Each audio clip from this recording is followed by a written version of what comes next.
you know, he just laughed the way I talk. I was like, hey, Michael. He was like,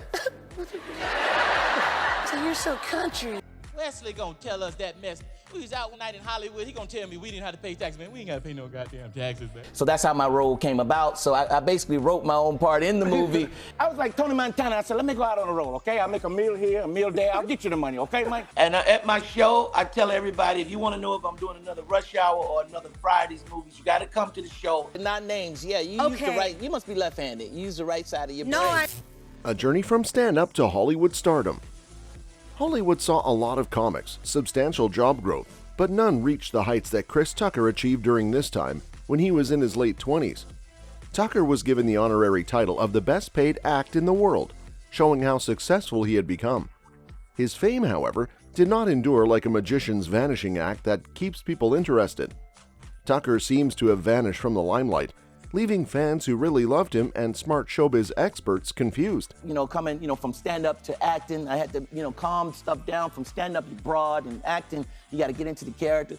Wesley gonna tell us that mess. We was out one night in Hollywood. He gonna tell me we didn't have to pay taxes. Man, we ain't gotta pay no goddamn taxes, man. Jackie was so kind and so nice. He would give me a gift every day on the first Rush Hour set. He would send me over a gift, a different gift. We go to the movies sometime. We go to the movies. Both of us like going to the movies. So we go to the movies, but it's hard because Michael got to sneak in the movie, right?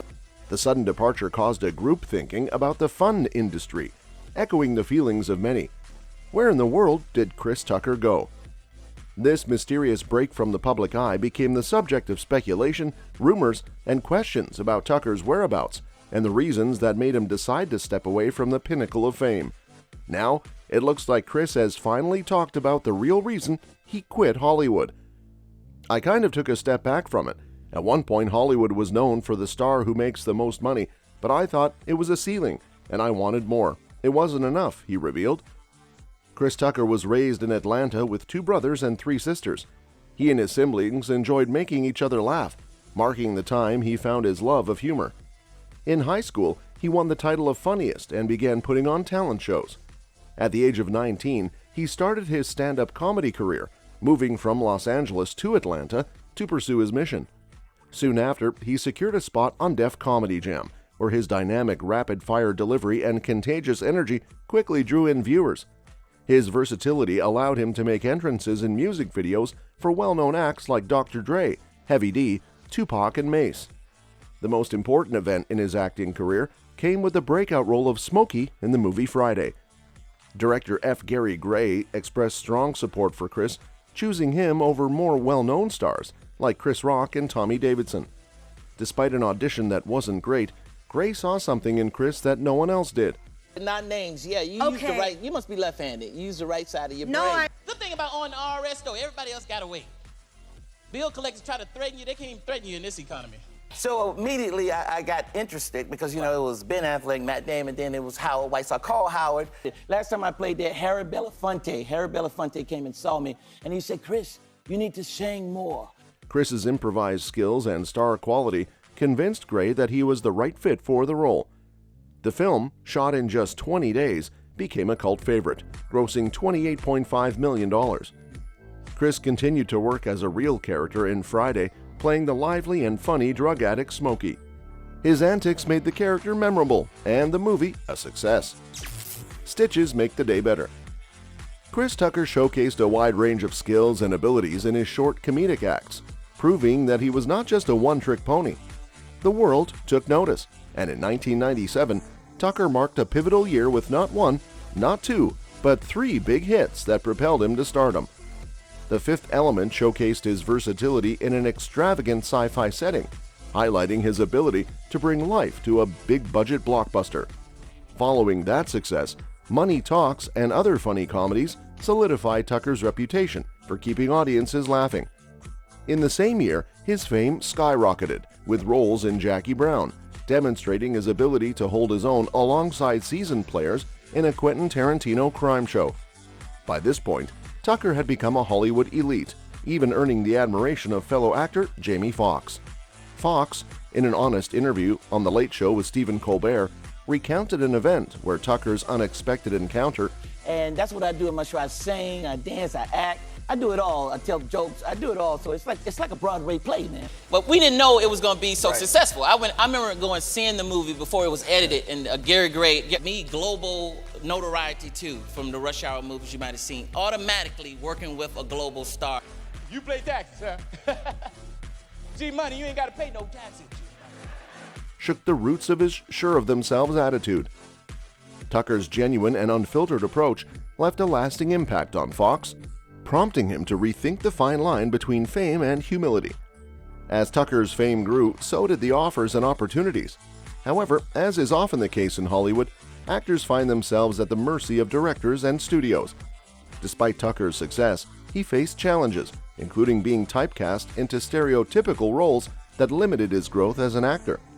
Over the years, actor John Tucker's presence in Hollywood declined due to rumors of his selective role choices and protest against stereotypical roles. Despite occasional appearances, doubts arose about his return, with some speculating he had lost his star power. The entertainment industry's instability and history of pigeonholing black artists further complicated his journey. Stereotypical roles and typecasting hindered his growth as an actor. Despite external pressures, Tucker consciously chose to step back from Hollywood, seeking a higher level of success and a broader view of life. His decision was not just about personal praise. Listen to people, do your own business, be careful who you listen to. Because that's the last time I let Wesley Snipes help me out with my taxes.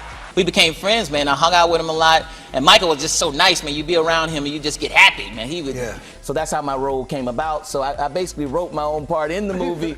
And smaller movies where everybody's like, oh my, I remember, Jackie Brown, for example. You're like, oh my God, who's that guy? That guy's great. But also a deliberate move to break free from industry limitations.